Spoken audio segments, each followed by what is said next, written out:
En France, 10 millions de personnes souffrent d'une déficience auditive, un handicap invisible mais très inconfortable, auquel vient s'ajouter une nouvelle barrière, le port du masque. Un facteur aggravant de l'exclusion sociale des personnes malentendantes, car il empêche la lecture labiale.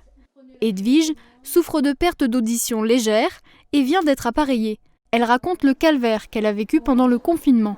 Quand j'allais, ne serait-ce que faire les courses, tout simplement, c'est vrai qu'il y a des fois, j'étais obligée de faire répéter un petit peu plus que d'habitude.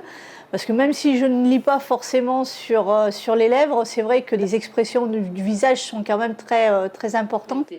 À cela vient s'ajouter la distanciation sociale. Au-delà de 2 mètres de distance, un son peut être atténué de 7 à 20 décibels. Lucille Fèvre est audioprothésiste chez AVS Audition. Lors de ses consultations, elle a parfois du mal à communiquer avec ses clients. Pour nous, c'est compliqué, alors pas nous en tant que professionnels, mais c'est vrai que pour les gens qui sont malentendants, le port du masque, c'est quand même une barrière supplémentaire pour eux, pour la compréhension. Pas de lecture labiale, même un bien entendant utilise la lecture labiale sans forcément s'en rendre compte.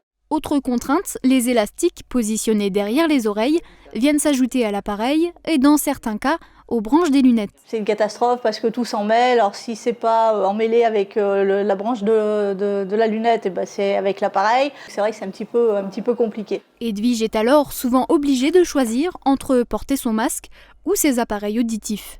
Depuis quelques semaines, les initiatives se multiplient afin de créer des masques transparents. Il y a une dame justement qui a dit moi j'ai eu fait des masques avec l'emplacement de la bouche et j'avais trouvé ça génial. Je dis parce que pour une fois c'est vrai qu'on pense un petit peu aux personnes qui ont un handicap.